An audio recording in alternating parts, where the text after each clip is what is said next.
お疲れ様です。ゆうちチャンネルのゆうと申します。このチャンネルはですね、レクサス NX を中心としたカーライフ関連のラジオ動画をどこよりもゆるく配信しておりますので、よかったらですね、チャンネル登録お願いします。今回はですね、お手軽簡単 DIY ということで、またね、ちょっと Amazon でレクサス NX のメッキパーツ購入しましたので、そちらをですね、取り付けていきたいかなと思います。よかったらですね、最後までご視聴お願いいたします。それでは早速取り付けの方行ってみたいと思います。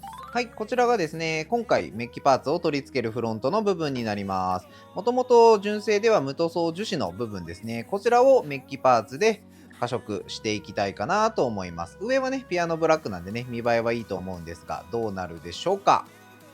はい、早速ね、ちょっと部品を合わせていきたいかなと思うんですけど、なかなかいい感じじゃないですか。ちょっとね、この右の部分が浮いてますけど、まあでも両面テープでね、しっかり圧着してしまえば大丈夫そうな感じですね。それではまずはしっかりと洗いまして、その後アルコールでですね、脱脂をした後、ちょっと乾いてからですね、施工をしていきたいかなと思います。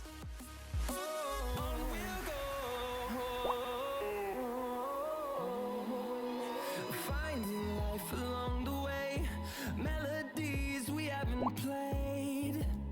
No, I don't want no rest. Echoing around these walls, fighting to create a song. I don't wanna miss a beat. And on we'll go through the wastelands, through the highways. はい、ということで完成しました。施工した感じはこんな感じですね。どうですか？意外と綺麗に貼れたんじゃないかなと思うんですけど、皆さんはどう思われますかね？で、反対側の方も、こんな感じでですね、結構いい感じじゃないです。右側もね、浮きもほとんどなくて、しっかりね、圧着できてるような感じですね。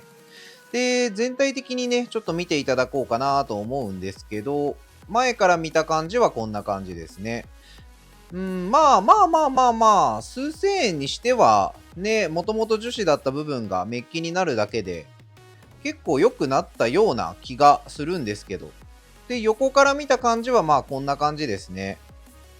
後ろの方までね、メッキパーツが伸びているわけではないので、純正っぽいっちゃ純正っぽいかなっていう気はするんですけど、本当はね、モデリスタのエアロパーツとかね、付けれるといいんですけど、30万とかね、しますからね。それがね、数千円でこのぐらいドレスアップできるのであればね、樹脂だったところも気にならなくなりますしね、結構コスパ、満足度ともにいいんじゃないでしょうかね。はい、ということでですね、今回は Lexus NX のフロントメッキパーツの取り付けご紹介させていただきました。最後までご視聴いただきですね、ありがとうございました。今回取り付けした商品はですね、一応概要欄にリンクが貼ってありますので、ご興味ある方、一度覗いてみてください。結構ね、値段の割にはね、樹脂の部分メッキとなりますし、満足度もコスパも両方とも高い商品かなと思いますので、よかったらですね、取り付けしてみてください。両面テープで貼り付けるだけですのでね、とても簡単な作業となっております。